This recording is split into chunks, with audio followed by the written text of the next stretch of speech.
असद भाई जिंदाबाद जिंदाबाद जिंदाबाद असद भाई जिंदाबाद जिंदाबाद। अल्लाह आपकी उम्र में बरकत दे आमीन अल्लाह आपकी उम्र में बरकत दे आमीन अल्लाह आपकी उम्र में बरकत दे आमीन आपके आने से अल्लाह 15 सीट से बढ़ा के 20 सीट कर दे अल्लाह आपके बरकत से 20 सीट कर दे।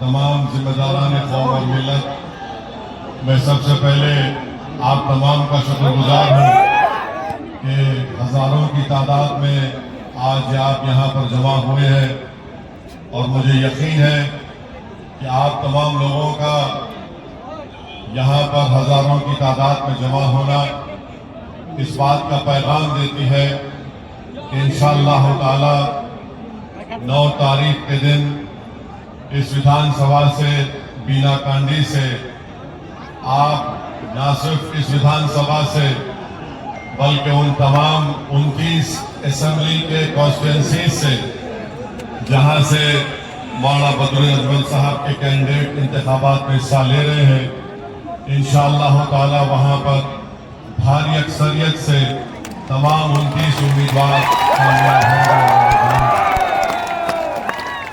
मेरे अजीज दोस्तों और बुजुर्गों, मैं आसाम के लिए नया नहीं हूं।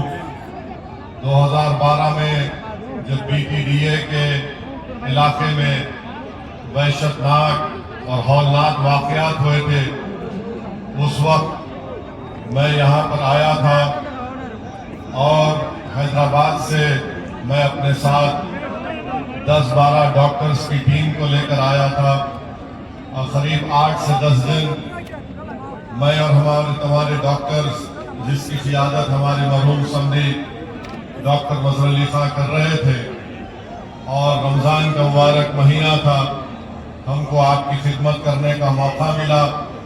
बहुत से रिलीफ कैंप को जाकर वहाँ पर उनकी मदद करने का अल्लाह ने मौका था फरमाया था, और मैं उस वक्त देख लिया था कि किस तरीके से मौलाना बदरुल अजमल साहब, उनकी पार्टी, उनके तमाम दोस्त अहबाब की जिम्मेदारी से काम कर रहे थे। अब मैं यहाँ पर दोबारा आसाम को आया हूँ और मेरे आने का मकसद सिर्फ एक ही है। मैं अपनी जात के लिए नहीं आया हूँ, ना ही मैं यहाँ पर अपनी पार्टी के उम्मीदवारों के वोट मांगने के लिए आया हूँ।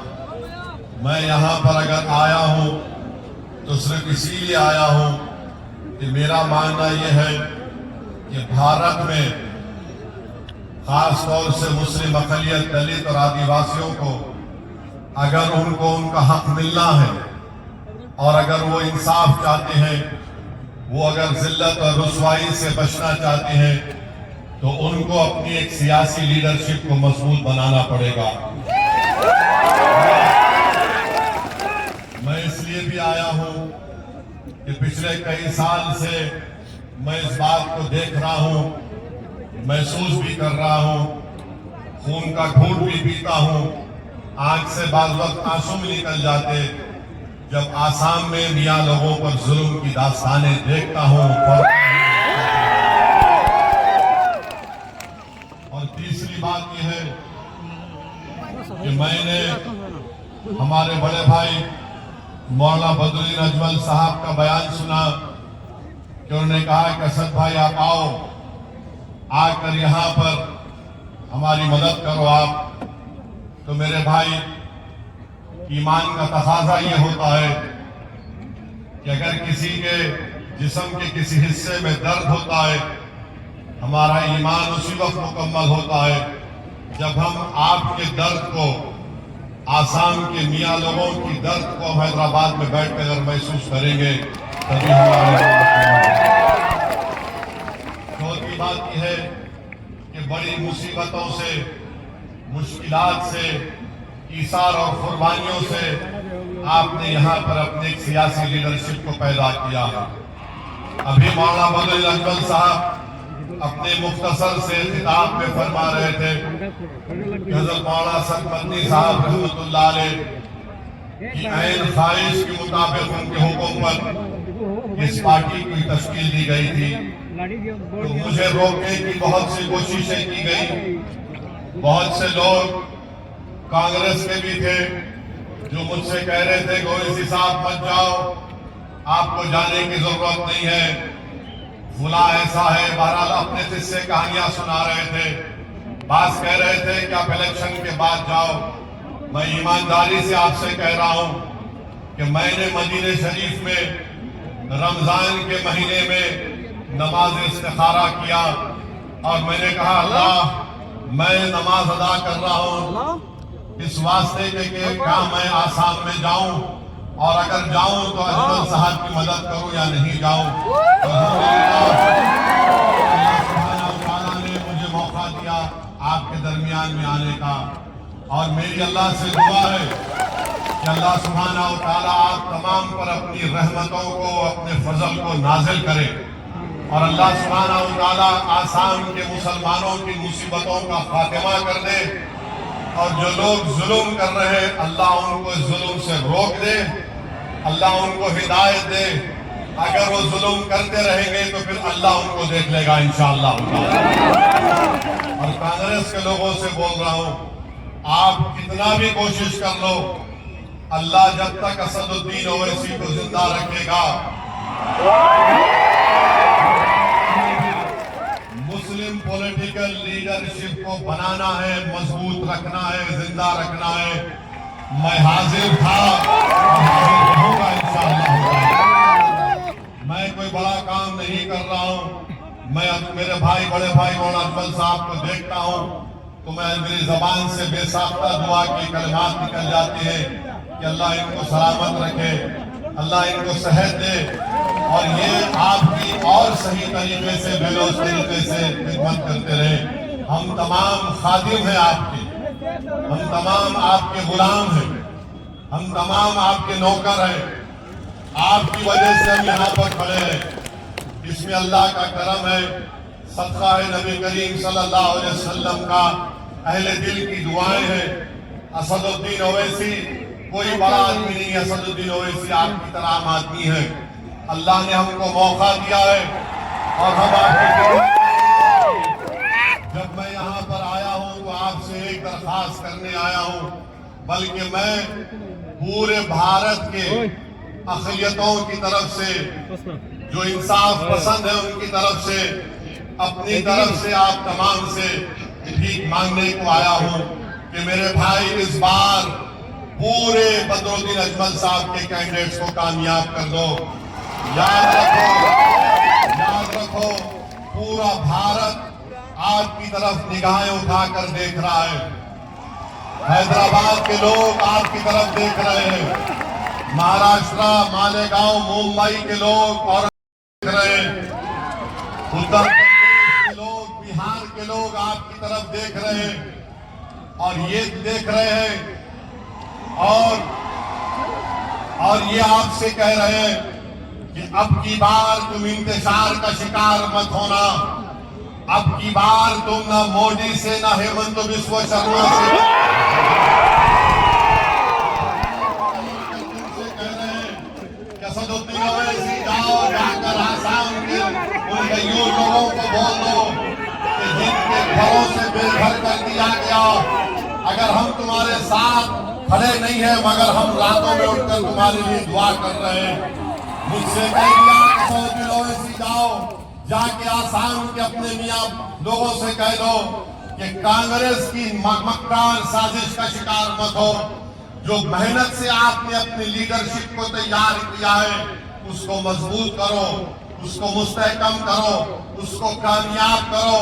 याद रखो, एक दिन मैं और बदरुद्दीन अजमल साहब इस जमीन की ग़िज़ा बन जाएंगे। जब हम जाएंगे इस दुनिया से तो कोई ये नहीं कहना कि काश कोई आकर हमको हिलाकर बता देता, कोई हमको जगा देता, कोई हमको हिम्मत दिला देता कि ये वक्त उठने का है, ये वक्त उठने का है, ये वक्त बैठने का नहीं है, ये वक्त लड़ने का है, ये वक्त अपने हक को मनवाने का है। तुम याद रखो, हो, तुम उस रसूल रहमत की उम्मत हो, तुम उनकी उम्मत हो, तुम किसी से नहीं डरते सिवाय अल्लाह के। हम मरेंगे इंशाअल्लाह ताला, मगर हमारी मौत लाखों को हयात देकर जिंदगी इंशाअल्लाह। दोस्तों और बुजुर्गों, 9 तारीख के दिन आपको अपना एक और ताला चाबी पर बटन दबा कर देना है। ये मैं सिर्फ इस विधानसभा की आवाम से अपील नहीं कर रहा हूँ, बल्कि आसाम के तमाम इंसान पसंद भाइयों को अपील कर रहा हूँ। मैं आसाम के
मारूंगा मैं आने तैयार।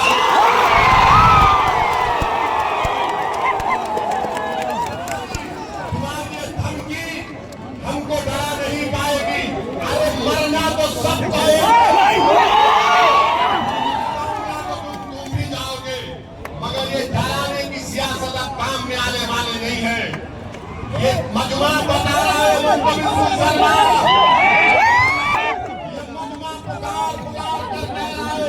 जो बेघर हुए हैं, इंशाअल्लाह बदौलत अजमल के उम्मीदवार कामयाब होकर उनके सर पर इंशाअल्लाह अल्लाह ताला छत बनाकर उनको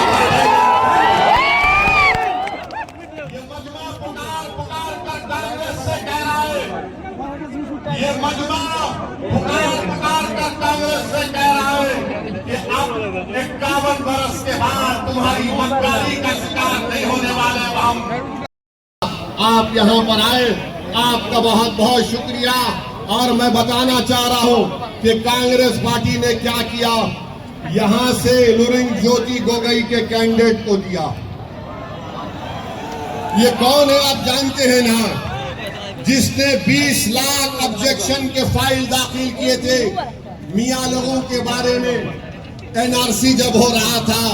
और कांग्रेस ने ऐसे आदमी को मेरे भाई बदौलत अजमल के सामने खड़ा किया जो आपकी सिटीजनशिप को छीनना चाहता था। अब आपका काम यह है कि जिसका घर जालिम ने लूटा, जिसको गोलियां मार दी, जिसका नाम निकालने की कोशिश की गई, 9 तारीख के दिन आप बाबा साहेब अम्बेडकर के संविधान को इस्तेमाल करके इन तमाम का जवाब आपको देना है। जिसको बेघर किया गया उसका जवाब ताले चाबी पर बटन दबाना, जिसको मारा गया उसका जवाब ताला चाबी पर होठ लगाना, जिसके बच्चों को यतीम किया गया उसका जवाब ताला चाबी पर बटन दबाना, जिसको जेल में डाला गया उसका जवाब ताला चाबी कुफल पर वोट डालना, जिसको तकलीफ पहुंची उसका जवाब क्या होगा, बदरुद्दीन अजमल होगा। जिसको मोहब्बत होगी मियां से, जिसको मोहब्बत होगी मियां से, वो ताला चाबी पर बटन दबाएगा इंशाअल्लाह। तो आप लोग